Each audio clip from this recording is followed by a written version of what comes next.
안녕하세요. 저는 서울대학교 병원 신장내과 이하정입니다. 오늘 저랑 같이 함께 해주실 교수님 소개해드리겠습니다. 부탁드려요.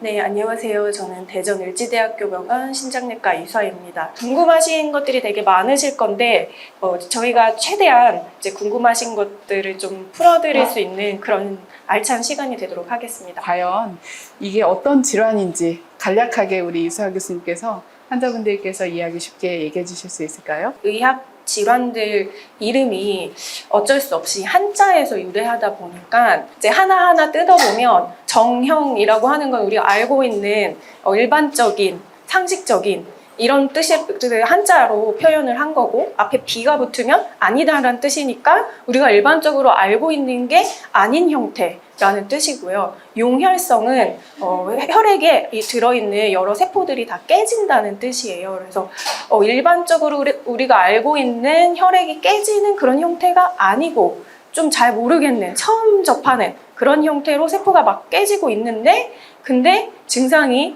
체내에 노폐물이 쌓이는, 신장 기능이 갑자기 나빠져서 막 투석을 하는 환자들한테서 보이는 그런 요독 증상이 같이 동반된다. 그래서 이제 이름이 이렇게 길게 하나 붙었습니다. 근데 이제 이 질병이 뭐냐 하면 이제 본인이 갖고 있는 어떤 소인, 그러니까 이런 세포가 혈액 내에서 막 깨지고 그 다음에 신장 기능이 갑작스럽게 나빠져서 막 요독이 쌓여서 그런 거랑 관련된 증상들이 나타나는 이런 증상들이 보일 수 있는 소인을 갖고 태어난 거예요. 내가 그런 체질이 있었는데 어떤 여러 가지 원인, 감기가 걸린다든지 아니면 여성분들 같은 경우는 임신을 한다든지 뭔가 이거를 자극할 만한 이벤트가 생기면서 실제 병이 이렇게 눈에 보이게 증상으로 나타나는 그런 질병들을 다 합쳐서 비정형 용혈성 요독 증후군이라고 합니다.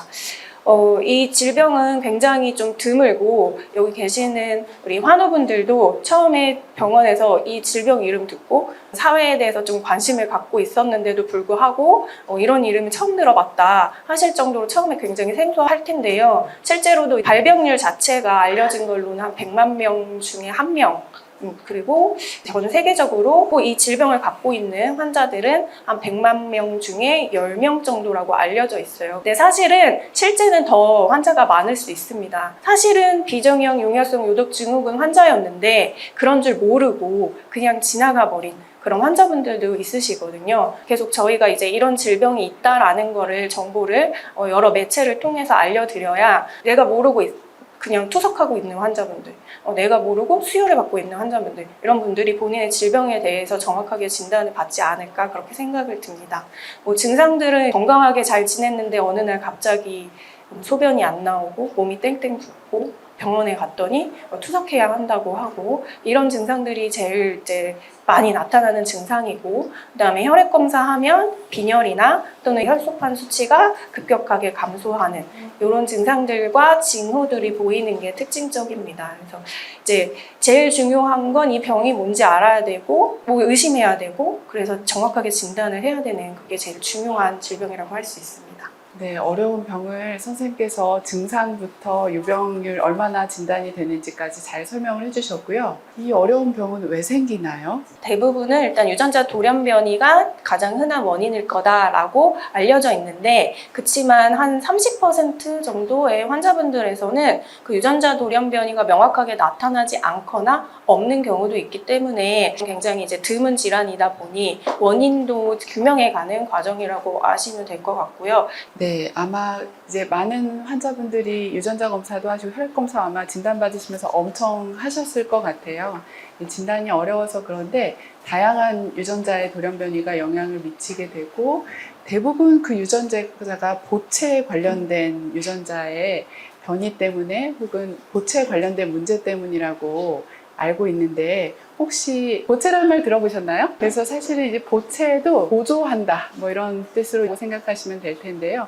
우리 몸의 보체라는 시스템이 면역 시스템 중에 하나입니다. 우리가 뭐 면역 거부 반응, 뭐 자가 면역 질환, 면역력이 약하다, 다양한 표현들을 알고 계실 텐데, 그런 면역 시스템을 이루는 굉장히 다양한 성분들이 있거든요. 그 중에 이제 보체라고 하는 시스템, 그 안에서도 또 여러 가지가 있는데 이 병을 일으키는 보채 시스템은 사실은 우리 몸에 꼭 필요한 아이들입니다. 우리 몸의 파수꾼이라고 생각하시면 됩니다.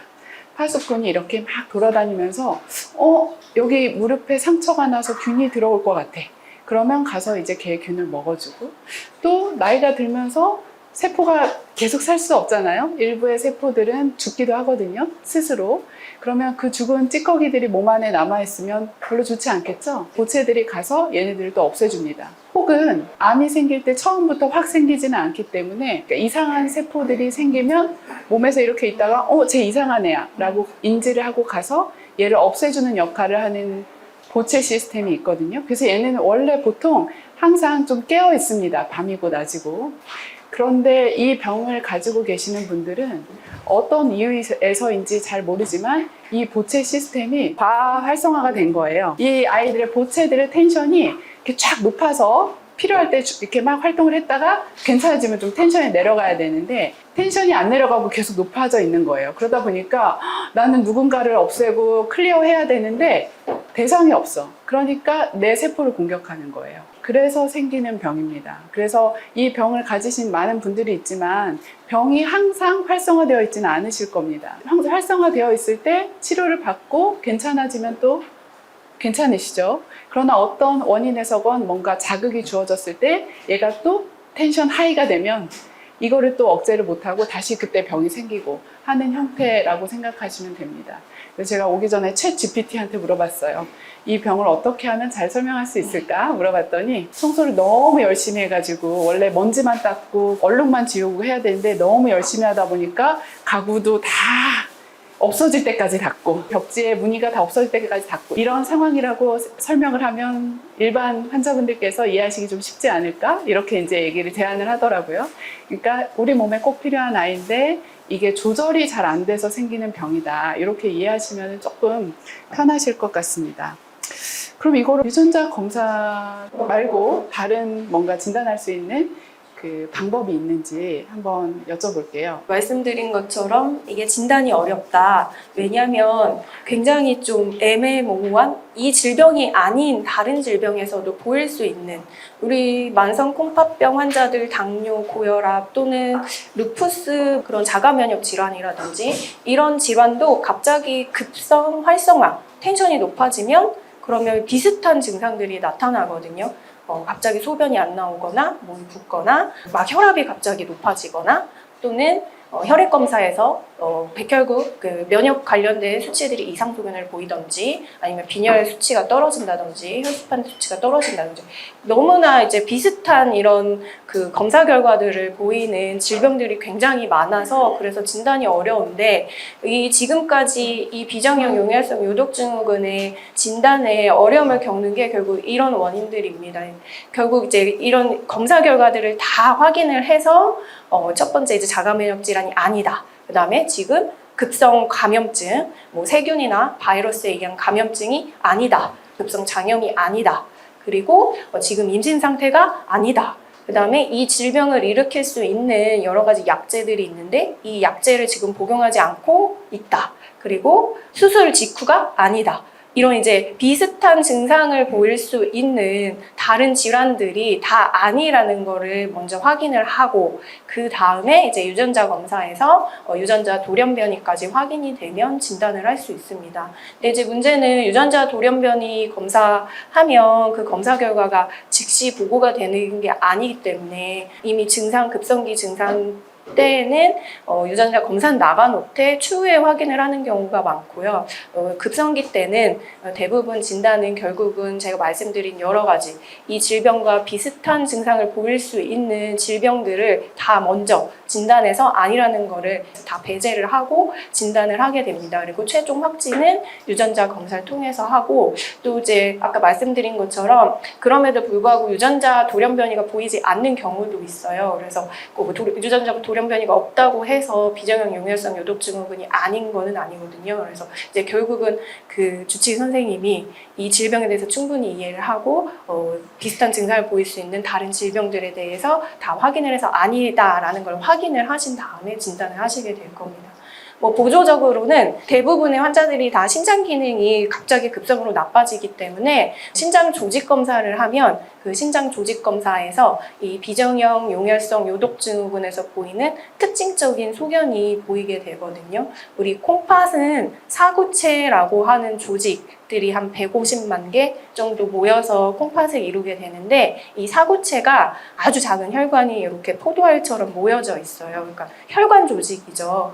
처음에 말씀드린 것처럼 요거는 부체에 의해서 혈관이 손상을 받고 그래서 혈액 내에 세포들이 막 깨지는 그런 질병이다. 그래서 신장 조직 검사를 하면 그 혈관들의 손상이 돼 있는 걸 확인을 할 수 있어서 신장 조직 검사도 진단에 도움이 될 수 있습니다. 네, 그래서 아마 쉬운 진단은 아니라서 이제 본인의 병을 치료해 주신 선생님들께 그러한 상황을 잘 설명을 들으시면서 하나씩 헤쳐나가는 과정이라고 생각하시면 될 것 같습니다. 그러면 이제 이 병이 의심되는 증상이 생겼을 때 여기 환우분들은 어느 과에서 처음 진단을 받으셨는지 제가 잘 모르겠는데 보통 어디로 가야 되나요? 보통은 이제 환자분들이 네. 느끼실 수 있는 증상은 혈압이 갑자기 높아지면서 몸이 붓고 소변량이 줄어드는, 그래서 이제 신장내과로 많이 오시긴 하기 때문에 신장내과에서 많이 진단을 받게 되고, 간혹 아주 심한 그 신장 부전 상태가 아닌 약간의 신장 기능 감소라면 뭐 소변이 갑자기 안 나온다거나 부종이 생기거나 이런 증상이 보이지 않기 때문에 뭐 우연히 혈액 검사를 해서 빈혈 수치가 심하게 나빠졌다든지 아니면 약간 감기 증상처럼 비슷한 그런 몸살 감기 증상으로 병원에 갔는데 혈액 검사에 빈혈 수치, 혈소판 수치가 이상이 있다 이렇게 확인되기도 해서 간혹은 혈액 종양내과에서 진단되시기도 합니다. 네, 그래서 기본적인 병의 원인이 혈액 안에 있는 보채라는 성분에서 시작을 하고 그래서 병이 혈관에서 시작을 하기 때문에 처음 초기에 나타나는 변화는 사실은 혈액 안에서의 변화가 1번입니다. 그래서 뭐 갑자기 빈혈이 생긴다든지 그래서 어지럽거나 뭐 그런 현기증이 날 수 있겠죠. 그리고 양치하는데 피가 난다든지 뭐 자꾸 뭐 어디 부딪힌 데도 없는데 밤에 집에 오면 멍이 좀 든다든지 혹은 뭐 코피가 났는데 잘 안 멎는다든지 이제 이런 증상이 생기면 혹시는 이제 혈소판 수치가 떨어져 있는 경우들이 있을 수 있고 그래서 사실 초기에는 말씀하신 대로 혈액의 변화로 발현되는 경우들이 많아서 혈액내과를 통해서 진단이 되기도 합니다. 그래서 어디를 가든 이제 본인의 병의 증상에 맞는 곳에 가시는 게 맞고 다만 저희가 신장에서 많이 보시는 이유는 장기를 침범하는 가장 흔한 원인 그리고 가장 중요하게 타격을 받는 장기가 신장이기 때문에 많은 환자분들이 사실 좀 늦게 진단이 되고 그러면서 이제 신장내과로 오시게 되는 경우들이 대부분인 것 같습니다. 그래서 대부분의 환자분들을 지금 신장내과에서 많이 보고 있는 것 같습니다. 이제 이렇게 진단이 됐으면 치료를 해야 되는데 비정형 용혈성 요독증후군은 주로 치료를 어떻게 하죠, 교수님? 치료를 아마 다 한 번씩 받으셨을 텐데요. 아까 제가 이게 이제 보채라는 시스템이 너무 텐션 하이여서 생기는 문제다라고 말씀을 드렸잖아요. 원래 우리 몸에는 이 텐션 하이가 되면 워워 해주는 애들이 있습니다. 사실 이 병이 그 워워 해주는 애들이 없어서 생긴 병인 경우들이 많거든요. 그래서 이 워워 해주는 애들을 넣어줍니다. 그 워워 해주는 애들이 대개 혈장에 있습니다. 우리 몸의 혈액 성분 중에 빨간 성분 말고 이제 이 혈액을 분리를 해보면 좀 노란 성분이 있거든요. 액체 성분 그 부분에 많이 들어있기 때문에 혈장을 내 혈장이 아닌 다른 새 혈장을 넣어줍니다. 그래서 아마 많은 분들이 혈장 교환술 혹은 혈장 투여를 받으셨을 겁니다. 내 혈장이 워워를 못하니까 새 사람의 새 혈장을 받아서 워워를 해주는 거죠. 그래서 혈장 교환술이 이제 과거부터 우리가 할 수 있는 최선의 치료였습니다. 그 워워하는 애들을 만들어내는 장기가 간입니다. 간 이식을 하기도 했어요. 간 이식을 해서 이 워워하는 애들을 잘 만들 수 있게 해주자. 이렇게 하기도 했습니다. 그런데 이제 최근에는 다행히 좋은 약제가 나왔습니다. 잘 아시는 솔리리스라고 하는 약이 나왔고요. 이 회사가 이 약만 만들었습니다. 비정형 용혈요독증후군에 해당하는 솔리리스라는 약제가 나오고 나서는 사실은 이 약을 주사를 투여를 받으면 혈장 교환술보다 훨씬 성적이 좋고 안전하고 큰 부작용 없이 잘 맞을 수 있는 주사로 안전하게 쓸 수 있습니다. 다만 이 약이 굉장히 고가의 약입니다. 그러나 그럼에도 불구하고 환자분들에게 많은 배려가 있기도 하고 보험 재정에 이제 문제가 있기 때문에 우리나라에서는 이제 무조건 모든 환자에게 다 쓰지 않고 이 환자가 비정형 용혈 요독증후군이 의심돼서 우리 쓰고 싶습니다. 이렇게 해서 의료진이 뭔가 이렇게 올리면 유전자 검사가 나오건 안 나오건 임상적으로 충분히 의심되는 상황이다 라고 하면 사용을 승인을 해줍니다. 그래서 그렇게 쓰게 되기 때문에 사실은 이제 진단까지도 시간이 좀 걸리고 진단하고 나서 이걸 올려서 승인받고 다시 피드백을 받아서 쓸 때까지 시간이 걸리기 때문에 아마 여기에 약을 이제 주사를 맞으셨던 분이 있을 수도 있겠는데 그 시간이 아마 아주 짧지는 않으셨을 겁니다. 그게 저희가 생각하기에도 굉장히 답답한 일이었고, 왜냐하면 저희는 환자분의 혈액 수치가 하루하루 안 좋아지는 거 보고 있는데 승인은 안 해주고 이러니까 그런 게 사실 지금까지 많은 허들이었던 것 같아요. 그래서 그런 부분이 있고, 다행히 이제 이런 환우분들의 이런 고충을 저희도 알고 회사도 알고 다 알기 때문에 요즘은 사전 심의를 해놓고 약을 좀 미리 좀 투약을 받을 수 있는 상황이 만들어져서 환우분들께는 사실은 많은 혜택이 될 수 있는 시스템이 되어 있는 것 같습니다. 간격이 짧은데 이거를 한 2달에 한 번 정도 맞아도 될 수 있는 형태의 약제가 새로 나와서 그 약제도 이제 아마 지난달 정도부터 쓸 수 있는 걸로 알고 있고, 또 우리나라에서 이제 억세서블한 약제는 이 약에 또 바이오시밀러 제제가 나왔습니다. 그래서 우리나라에 현재 억세서블한 약제는 한 3가지 정도 되는 것 같아요. 그리고 그것 이외에도 사실 다양한 이 약을 필두로 해서 보채를 억제하는 게 병을 치료하는데 굉장히 도움이 되는구나 라는 게 굉장히 많이 확산이 돼서 다양한 형태의 보채 억제제들이 개발이 되어 나오고 있고 실제 많이 쓰이고 있습니다. 아마 이 병에도 그런 임상 시험 이런 것들을 하는 경우들이 많이 있는 걸로 제가 알고 있고요. 제가 이 비정형 용혈성 요독증후군 환자 처음 봤던 게 2018년이었던 것 같고, 그 환자분이 이 비정형 용혈성 요독증후군이라는 의심을 처음에 못했고, 일반적인 환자들의 빈혈과 혈소판 수치가 낮은 환자들, 그리고 투석하는 환자들하고는 좀 다른, 열심히 수혈도 하고 투석도 하는데 거기에 별로 반응이 보이지 않는 그런 환자여서 이상하다 하고 이제 다시 보니 비정형 용혈성 요독증후군 환자였고요. 그때가 아마 제 기억에 우리나라에 이 솔리리스라는 약제가 이 비정형 용혈성 요독증후군 환자한테 사용해도 된다라는 승인을 받은 거의 첫 해쯤이었던 걸로 기억을 하거든요. 그때는 정기 심사만 있었기 때문에 심사가 한 달에 한 번밖에 없었거든요. 근데 환자는 지금 막 급한데 심사 날짜는 아직도 멀었고, 그리고 이 약제는 비싸고, 그래서 굉장히 그때 막 애달았던 그런 기억이 있어요. 근데 다행히 지금은 의료진들도 이 환자들은 급성기에 생명이 왔다 갔다 할 만큼의 그런 증상들을 겪는데 어떻게 한 달에 한 번 하는 그 심사를 기다리냐, 이제 여러 가지 이런 이제 여러 건의와 의견 제시를 통해서 그래도 지금은 많이 좀 개선이 된 것 같습니다. 그럼에도 불구하고 앞으로 또 더 많이 개선돼야 되는 점들이 있지 않나, 그렇게 생각이 듭니다.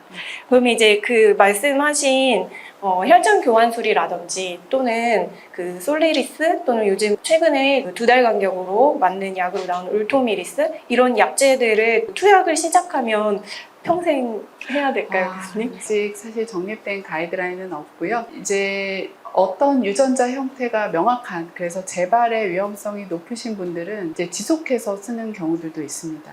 그런데 저희가 이제 유전자 검사를 하는 중요한 이유 중에 하나는 이 병이 재발을 잘할 타입의 유전자 변이를 가지고 있는지, 아니면 재발의 위험성은 많지 않은 유전자 타입인지, 이런 걸 판단하는 데도 도움이 되거든요.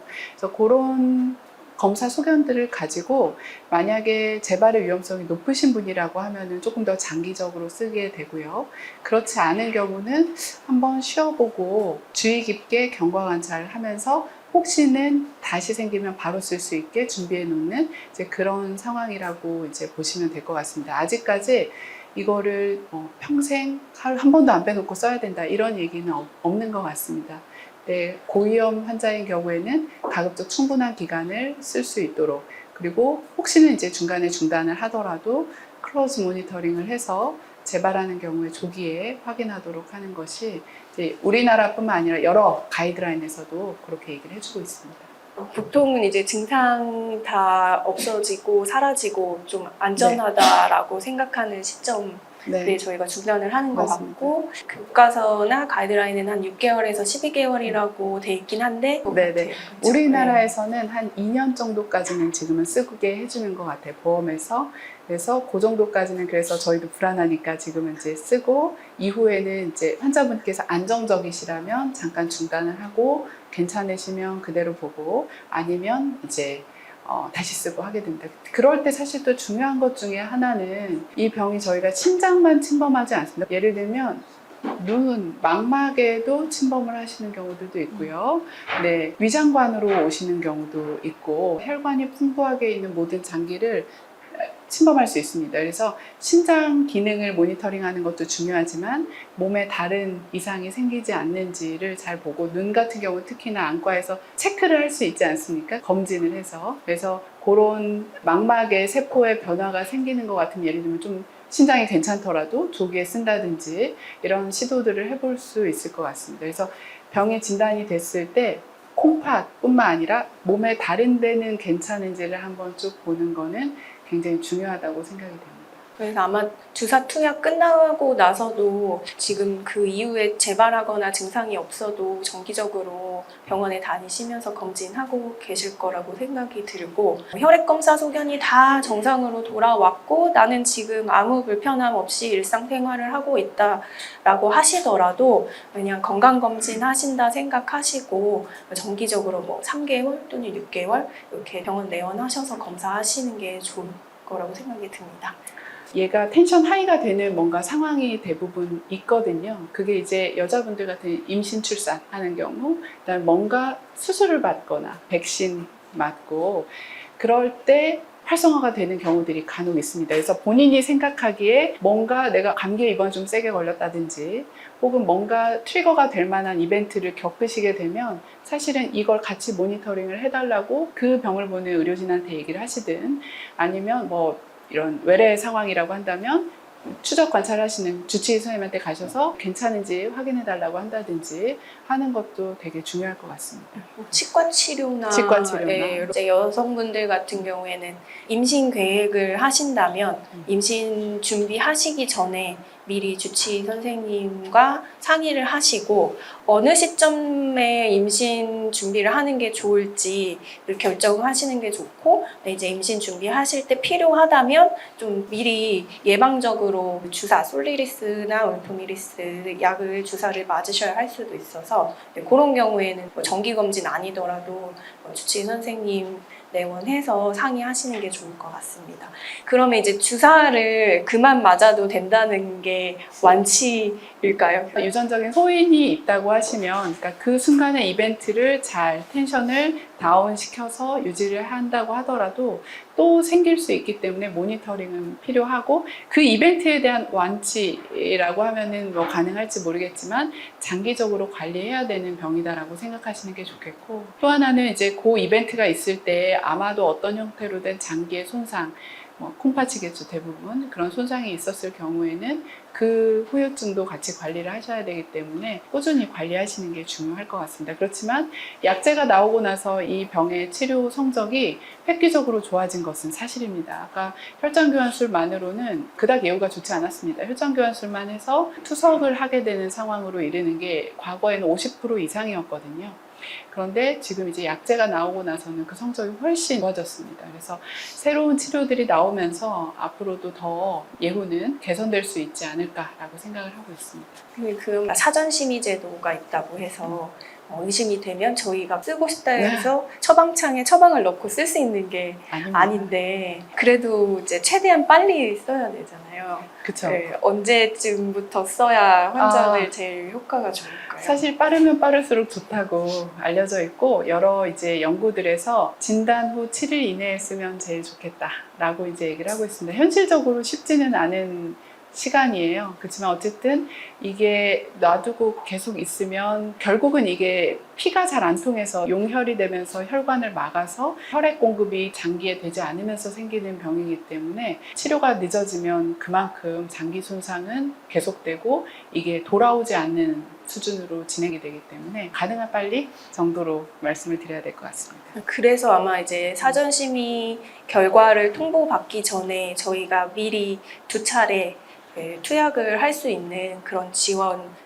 시스템이 생긴 걸로 알고 있습니다. 네. 사전 심의 결과가 보통 한 14일, 2일 정도 그 시간이 걸리니까 그때까지 마냥 기다릴 수 없어서 일단은 미리 먼저 좀 치료를 시작하고 사전 심의 결정에 따라서 계속 치료를 지속하거나 또는 만약에 불승인이 나면 이제 다른 치료, 뭐 혈장교환술이나 다른 치료법을 이용해서 치료를 하든지 이렇게 좀 현재는 그렇게 바뀐 걸로 알고 있습니다. 그래서 아까 뭐 말씀드린 우리나라에서 사용 가능한 3가지 옵션이 모두 다 그런 승인 전에 미리 투약을 할 수 있는 기회를 다 마련을 해놓고 있으니까요.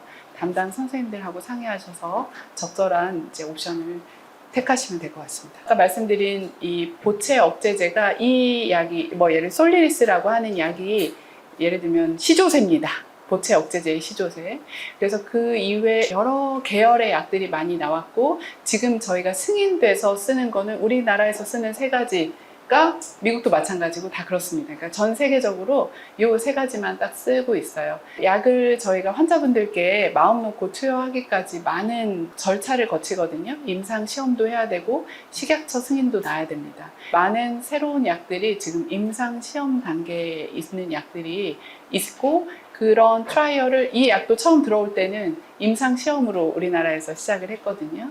그래서 임상 시험을 하고 있는 몇 가지 약들이 있습니다. 그래서 그런 약제들을 접근이 가능하다면 이제 시도해 보시는 것도 방법이라고 보겠습니다. 그러면 내가 병이 있으면 우리 아이에게도 영향이 있을까요? 비정형 용혈성 요독증후군의 유전자 돌연변이는 종류가 굉장히 다양하기 때문에 어떤 분은 진짜로 태어날 때 선천적으로 그런 유전자 돌연변이를 가지고 태어나서 임신이든 수술이든 감염증이든 뭔가 트리거, 자극이 될 만한 상황이 생겨서 막 증상이 나타나신 분들도 있지만 또 일부의 환자분들은 태어날 때는 유전자 돌연변이가 없었는데 살다 보니 여러 가지 뭐 환경적인 요인이든 여러 요인에 의해서 갑자기 발생한 후천적으로 생긴 유전자 돌연변이에 의해서 발생하는 경우도 있어서 이제 무조건 다 유전된다라고 장담할 수는 없고요. 현재까지 연구 발표된 거에 따르면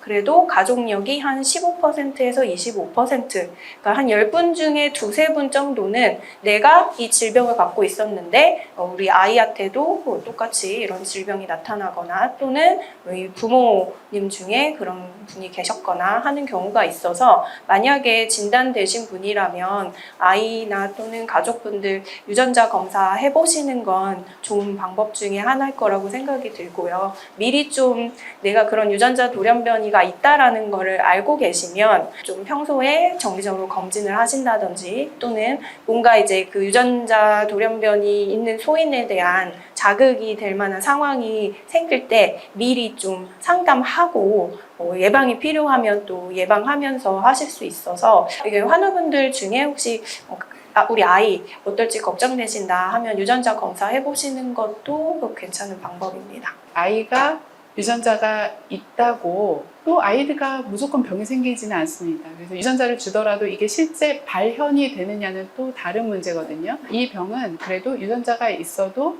실제 발현되는 경우가 그렇게 높지는 않아서 실제 가족력으로 생각을 하면 한 10%, 15% 이렇게 얘기하는 게 그런 이유도 같이 있습니다. 그럼에도 불구하고 이제 유전자 확인을 해놓는 건 중요한 건 아까 말씀드린 대로 이제 발현을 할지 안 할지 모르는 상황에서 대부분 이 병의 처음 이제 발현이 응급하게 나타나기 때문에 이걸 알고 있는 상황이 그 응급한 상황에서는 많은 진단을 빨리 하는데 도움이 될 수 있어서 그렇게 하시면 되고, 처음에 이제 환자분이 유전자 검사를 할 때는 다 이만큼을 봐야 됩니다. 유전자가 뭐가 이상이 있는지를 저희가 쭉 봐야 되거든요. 근데 거기에서 내가 이 유전자가 이상이 있는 걸 알았잖아요. 예를 들면 유전자의 변이가 확인이 됐잖아요. 그럼 내 아이는 얘가 있는지만 보면 되기 때문에 또 상대적으로 비용도 적게 들고 빠르게 확인을 할 수가 있습니다. 요즘에는 그리고 유전자 검사 좀 빠르게 신속하게 할 수 있는? 있는 시스템들도 있어서 유전자 검사하시는 거는 필요하다면은 진행하시는 게 좋을 것 같고, 미리 알고 있다가 응급한 상황이 생겼을 때 사전 심의 넣으면 승인이 좀 더 잘 됩니다. 그래서 네. 이제 치료하는데도 좀 더 수월한 그런 과정을 겪을 수 있습니다. 이식을 앞두고 있는데 관련된 유전자가 발견이 되었다고 해요. 그런데 내 가족이 주고 싶다. 물론 여기서 부부간에 주신다 그러면 상관이 없습니다. 혈액이 섞이지는 않았기 때문에. 그런데 예를 들면 자식이 준다든지 혹은 나의 부모님이 주신다든지 사촌이 주신다든지 해서 혈연으로 연결되어 있는 경우에 이때 유전자 검사를 해야 될까요? 본인도 유전자가 있는데 가이드라인에서는 가족 간의 생체 이식은 사실은 되도록이면 하지 않는 거를 권유하고 있고요. 만약에 해야 한다면 주시는 분도 미리 유전자 검사를 해서 유전자 돌연변이를 갖고 있는지 여부를 확인하도록 그렇게 권고를 하고 있습니다. 받으시는 분은 이미 유전자 돌연변이 있다는 걸 확인을 하셨으니까 이식 수술 자체가 또 트리거 요인이거든요. 이 질병이 증상이 발현되도록 하는 그런 자극이 되는 요인이기 때문에 미리 좀 필요하다면 예방적으로 솔리리스나 울토미리스나 바이오시밀러 약제 투약이 필요할 수 있고, 그다음에 이제 주시는 분도 만약에 유전자가 있다면 수술이라는 큰 이벤트를 겪으셔야 하니까 뭐 필요하다면 예방적 주사 맞거나 아니면 수술 이후에 좀 면밀히 혈액 검사를 좀 더 자주 하면서 또는 환자분의 그 증상들을 좀 더 면밀히 보면서 그래서 필요한데 즉시 약제 투약을 할 수 있어야 되니까요. 조금 부연 설명을 드리자면 고위험 유전자를 가지고 계시는 분이라면 그 유전자가 예를 들면 주실 분한테도 있으면 사실은 둘 다에게 별로 좋지 않기 때문에 그 케이스는 피하시는 게 당연히 좋을 것 같고요. 근데 가족이 유전자가 없다라고 하면, 그리고 다른 옵션이 없는 상황이라고 하면 그거는 이제 주치의쌤이랑 잘 상의하셔서 예를 들면 옆에다 뭐 솔리리스든 뭐 울토미리스든 다 갖다 놓고 유이땡 하면서 이제 하는 것도 이제 방법일 수 있으므로 그건 상의하시면 될 것 같고, 간혹 유전자가 재발의 가능성이 적은 유전자를 가지고 있는 경우라고 하면 당연히 그분도 이제 기증자한테 그 유전자 있는지 확인은 당연히 해야 되고, 있으면 안 하는 게 좋고, 그렇지만 없다면 이 가족 간의 이식의 위험성이 고위험군보다는 훨씬 재발의 위험이 낮기 때문에 고려해 볼 수 있는 사항으로 생각하고 있습니다. 이식을 하는 게 사실은 예후 면에서는 제일 좋은 방법이기는 합니다. 이렇게 재발이 많음에도 불구하고 투석이 가지고 있는 합병증의 위험성이 워낙 높기 때문에 이식을 해서 요독 상태, 저요독과 같은 요독 상태가 말기 신부 전의 요독도 마찬가지이기 때문에 요독 상태에서 벗어나는 게 환자의 생존율을 높이는 데 가장 중요하기 때문에 이식을 할 수 있으면 최대한의 안전한 방법을 택해서 하시는 것을 권고를 해드리고 있습니다. 비정형 용혈 요독 증후군이 있는 환자분인데 임신해도 될까요?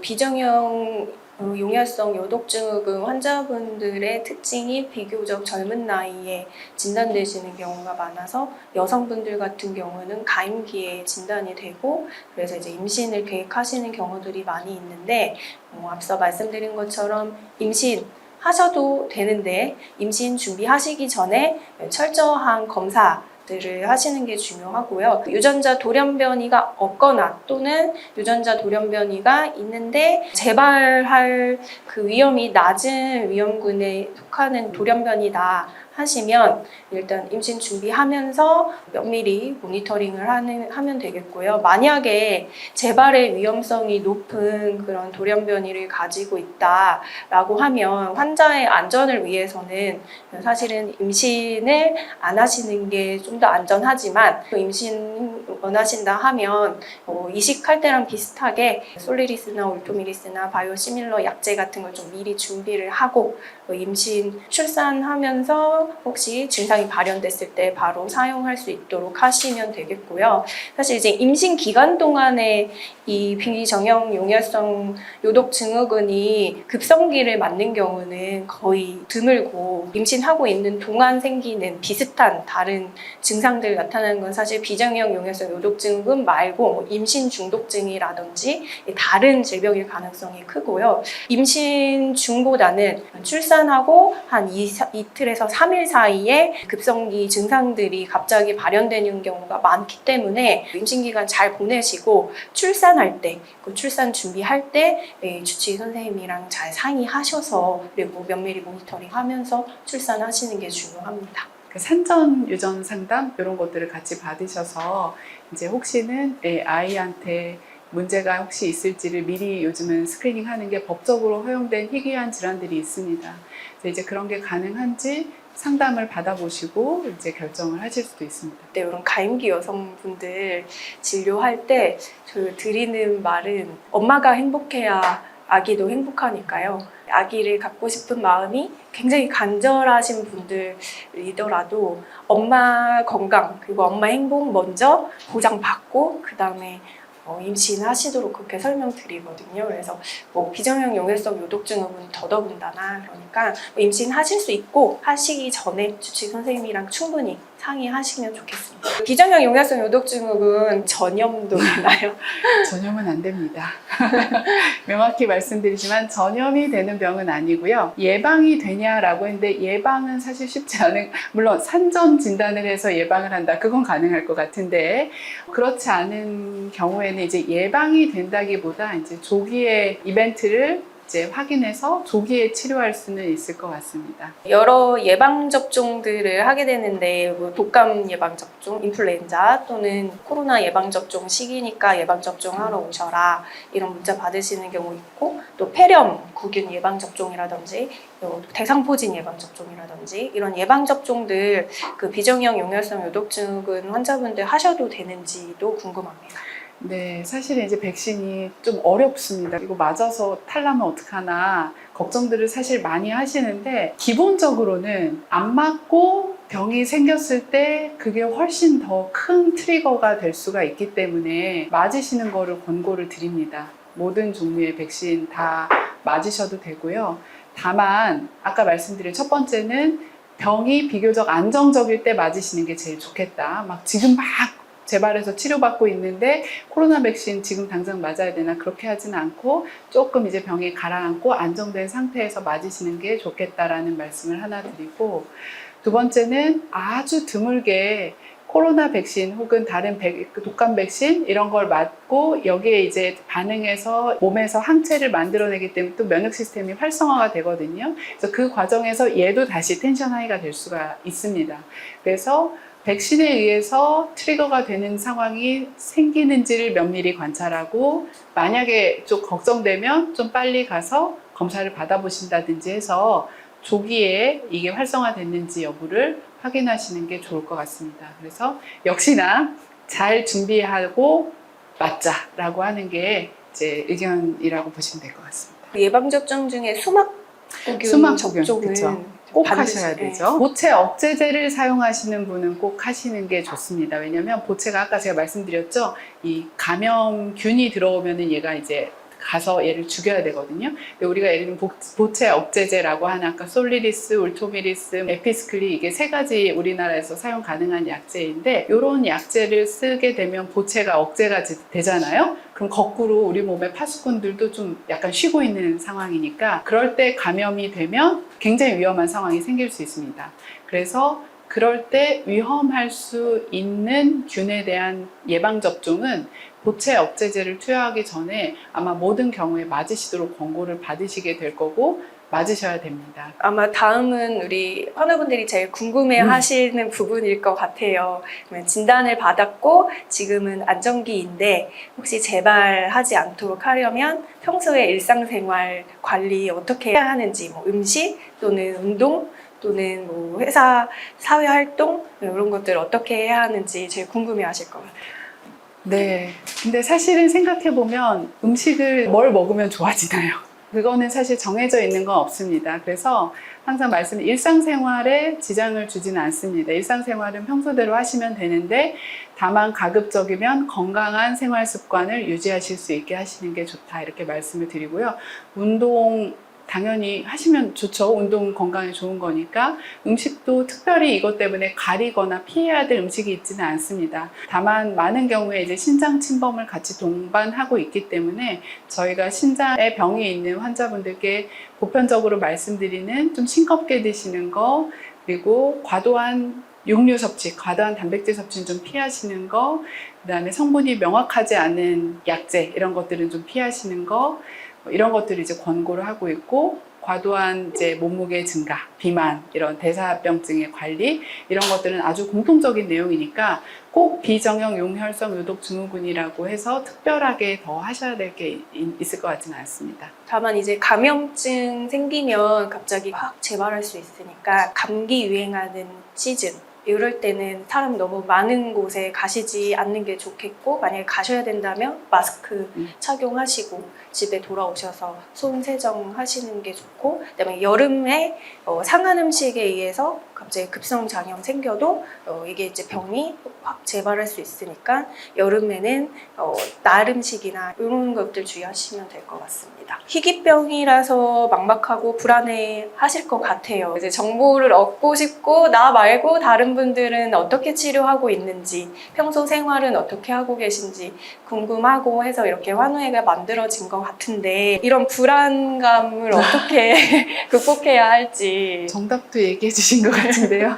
환우회가 만들어졌으니 저는 개인적으로 굉장히 중요한 이벤트라고 생각을 하고요. 사실 나만 이렇지 않다. 누군가는 나와 같은 상황에 있고, 또 누군가는 내가 생각하지 못했던 또 좋은 방법으로 잘 이겨냈고, 이런 것들을 이제 공유할 수 있는 뭔가의 장이 형성된 것 같아서 그거는 저희 환우분들께도 굉장히 중요한 일인 것 같습니다. 그래서 같은 병을 앓고 계시는 분들과 이렇게 서로 어려움도 나누고, 같이 혹시는 또 해결해 볼 수 있는 게 있을지, 우리가 이제 공통된 어려움들이 있는데 이걸 어떻게 하면 좀 같이 합심해서 목소리도 좀 내고 의견도 내고 해서 우리의 어려움을 조금 얘기할 수 있을지, 이런 것들을 논의하는 것도 굉장히 요 모임의 중요한 역할, 그러니까 힘이 될 수 있을 것 같거든요. 그래서 그렇게 해보시는 게 좋겠고, 희귀병이지만 그래도 말씀드린 것처럼 여러 약제가 나왔고, 이 약제들이 나왔기 때문에 어떻게든 환자분들을 빨리 치료하는 게 좋을 것 같다는 생각을 가진 여러 의료진들도 혹은 회사도 다 있기 때문에 같이 합심해서 이런 것들을 잘 극복해 나가는 게 굉장히 중요할 것 같습니다. 교수님 말씀하신 것처럼 이게 의료진뿐만 아니고 환우분들하고 같이 소통하면서 질병에 대해서 같이 이해하는 시간이 자주 있는 게 중요할 것 같고요. 저희 이제 의료진들도 이 질병에 대한 인식을 높이기 위해서 노력하고 있고, 우리 환우분들도 이런 시간 같이 자주 가지셨으면 좋겠습니다.